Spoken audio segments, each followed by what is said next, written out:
Nagu näha, siis täna on vapustavalt ilus ilm.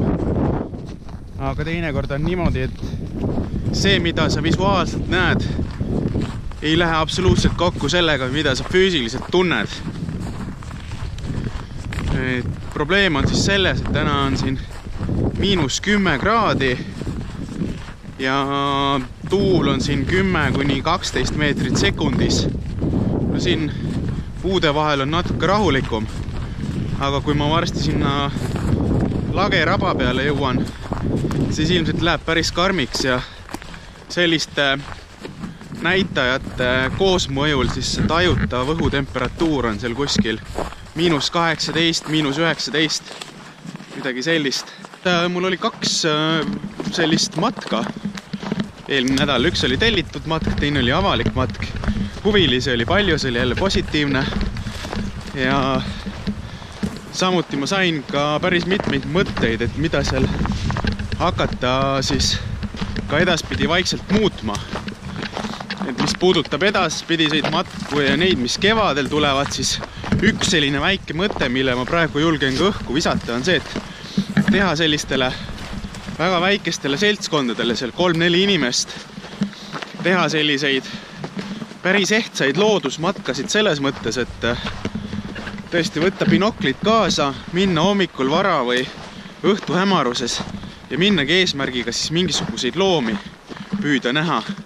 Ja need ei pea olema ainult rabamatkad, need võivad kuskil metsades ja heinamaadel ja kõikvõimalikes muudes kohtades olla.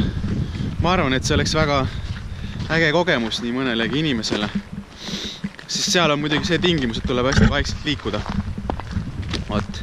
Aga nendest mõtetest ma räägin pikemalt ühes eraldi blogis. Ja mis võib-olla veel tasuks ära mainida, on see, et ütleme, mis puudutab minu sellist üleüldist käekäiku ja kogu seda metalooduse arengut, siis väga eriline tunne on see, et kui sa ühel hetkel tajud, et on toimumas selline teatud nagu suurem nihkumine. Ehk siis nihkumine selles mõttes, et need väiksed muutused, mis hakkavad toimuma, neid on ühe korraga järsku nii palju, et sa tajud, kuidas terve see suurem pilt hakkab kuidagi jõudsamalt liikuma, et ma omalt näitelt saan tuua seda, et inimesed on kirjutanud, on tekkinud huvitavaid ettepanekuid, arutada koostöövõimalusi, kõik sellised asjad, mille peale ma ei oleks muidu mitte kunagi isegi julgenud mõelda, on järsku kuidagi ukse ette jõudnud ja mulle annab see ainult hoogu juurde. No, ootan põnevusega, mis siin edasi hakkab saama. Ja nüüd mu ees on jälle selline rabasaar. Ja siit on kohe näha, et sisenedes, kuidas selline kõrge vall tõuseb. Ja minu arust väga efektne on see, et siin on peal kuusemets, siin on väga pime ja teiselt poolt otsast päikesekiired õrnalt paistavad läbi selle metsaaluse. Väga selline salapärane ja ürgne koht tundub. Ja tundub, et see isegi kerkib väga kõrgele. Olen nüüd jõudnud selle Rabasaare sellise kõige kõrgema seljandiku peale. Ja nagu ikka, siis tavaliselt sellist seljandike peal meeldib sarapuudel väga kasvada. Ja no lepad kasvavad meil igal pool. Ja siit altpoolt siis läheb uuesti täiesti lagerabaks.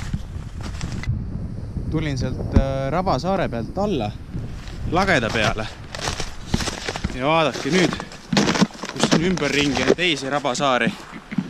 Üks on seal on üks päris võimas. Ja siin lähedal samamoodi et see on äge, see on täpselt selline mingis mõttes mere analoog. Et tõesti siin keskel on tühermaa, siin võib-olla pesitsevad mõned üksikud linnud lageda peal. Aga üldiselt ega loomadel siin see koht on lihtsalt selline üleliikumise koht. Ja tõesti need saared on need, kus tõeline elu käib. No siin on juba üsna krõbe see tuul. Nägu ei taha üldse tuule poole keeratagi. Ja olen jõudnud siis sinna raba piirkonda, kus hakkavad laukad tulema. Ja selline soine ja metsasem osa jääb selja taha. Ega mul siin väga suurt sellist muud kinnisideed ei olegi kui see, et ma ootan, kui päike natuke veel kukub ja need toonid läheks natuke selliseks pehmemaks ja violetsemaks. Teen siin mõned jäädvustused ja siis ilmselt ühel hetkel lähen auto juurde tagasi. Ja ilmselt ma ei hakka siin ka mingisuguseid pikemaid filosoofilisi mõtteid täna ajama, sest ma plaanin see nädal minna ka mõnda teise kohta, kuhu külmaga üldiselt ligi ei pääse. Et küll ma siis seal saan ka rääkida, et üks mõte oli ju see, et ma ei tee seda blogi enam nii pikaks, või vlogi õigemini, et prooviks selle kuidagi kompaktsemaks suruda. Lihtsalt väiksed ülevaated, kus ma käin ja mis ma teen. Nii et kui mul siin mingit fenomenaalset erilist olukorda ei teki, siis järgmine moment kohtume juba uues kohas.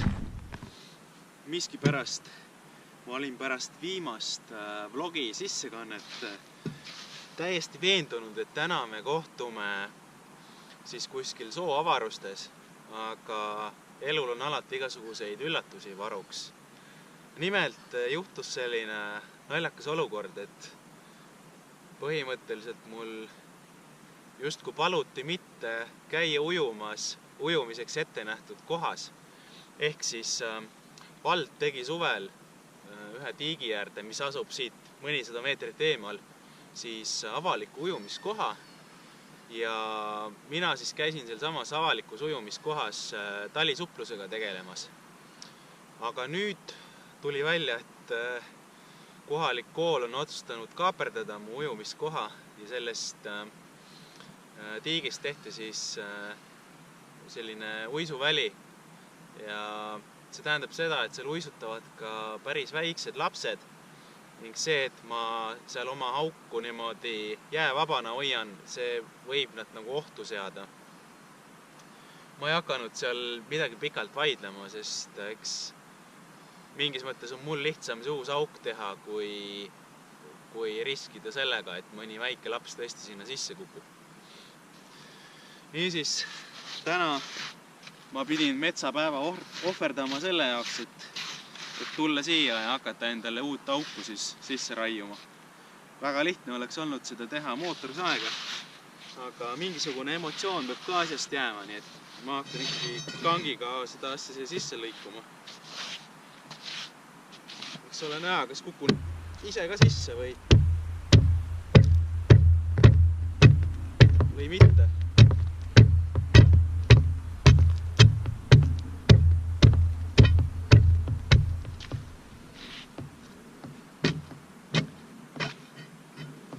Kusjuures väga paks jää ei ole isegi. Oleks oodanud paksemat.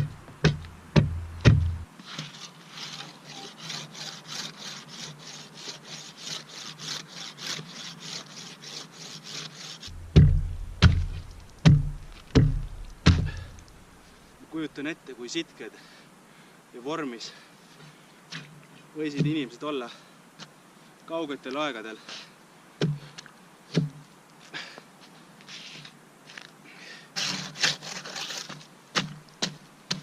No nii, saaks selle tervelt kätte ka.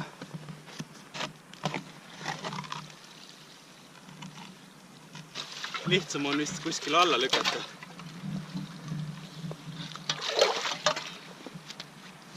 väike profiillõige.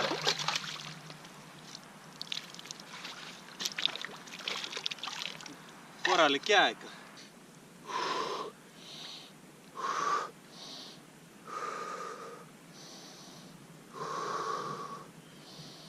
Hingamine paika.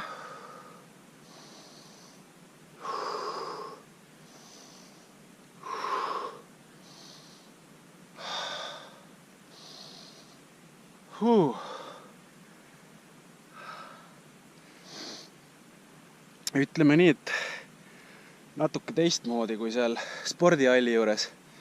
Seal ikkagi oli natuke tsiviliseeritum tunne. Siin on ikka puhas jääauk. Sissetulek on natukene selline keerulisem. Ja lisaks siis see asi ka, et riietuda on natuke nagu raskem. Siin on ju kabiini pole, kuskile riideid riputada ei saa, et kui ka lund sajab, siis viskad oma joped ja asjad lihtsalt kuskile lumehange ja tuled sisse. Aga mul tundub, et ilm hakkab juba minema soojaks, et pikk prognoos näitab, et järgmine nädal juba +5, et kui ta täitsa nagu nahka keerab ilma, et siis ma pääsen sinna kooli juurde tagasi, sest seal uisutajaid rohkem ei ole. Ja jää on päris paks, siin mingisugune 10+ sentimeetrit.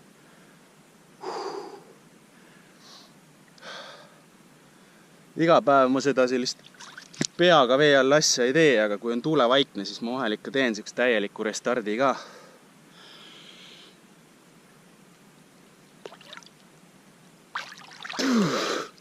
Aitab küll.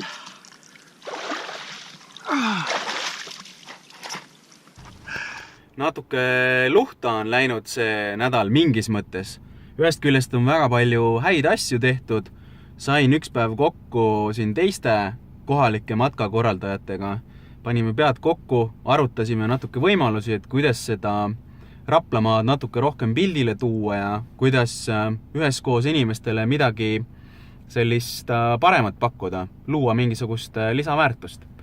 Ja siis leidsin ühe päeva nii-öelda oma pead käimiseks, leidsin väga ägedaid uusi kohti ja kui samasugused miinuskraadid jätkuvad, siis ma tahaksin järgmine nädal, ilmselt 27.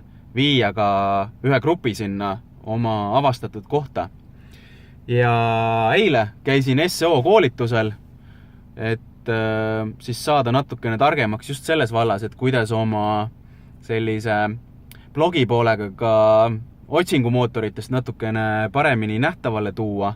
Et inimesed, kes otsiks sellise, ütleme, kergelt filosoofilise sisuga matkasid, siis nad leiaksid tee minu juurde. Ja tänane päev olen nii palju asju ära unustanud, sellepärast, et kuidagi see aju võimekus on teatavasti piiratud ja minu kuidagi andmemahud on täis saanud. Ja täna siis läksin rappa, tahtsin võtta kaasa GoPro kaamera, unustasin selle muidugi koju, unustasin veel igasuguseid asju koju ja rabas oli veel tore see, et ma leidsin ühe sildi.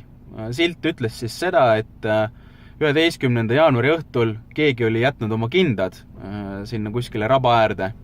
Ja juhuslikult ma ise just eile õhtul tundsin, et mul ühed kindad on kadunud. Nii et ma sain sealt lähedalt asuvalt siis talust oma kindad kätte ja olen pererahvale väga tänulik selle eest. Nii et tundub, et see vanadus hakkab tulema ja midagi enam meeles ei püsi. Aga täna, miks mul kuidagi mõte hajavil oli, on siis see, et see sama näitus, millest ma juba pikalt rääkinud olen, fotod on mul ammu olemas, need on isegi koolis üleval. Täna ma sain kätte ühe sellise, ütleme siis, mitte täna tähendab, isegi see juba läheb sassi. Üks päev ma sain kätte kinnitused, ehk siis spetsiaalsed kinnitused, kuidas neid fotosid kuidagi lihtsalt sinna lae alla riputada. Ja täna siis viimane osa sellest näitusest sain kätte oma tekstid. Üks on siis selline suur tekst, mis on näitust sissejuhatav tekst. Näituse nimeks on Hämarik ja siis sissejuhatav tekst, nagu nimigi ütleb, räägib natukene sellest, et mida see näitus endast kujutab, mida ma sellega edasi tahan anda inimestele.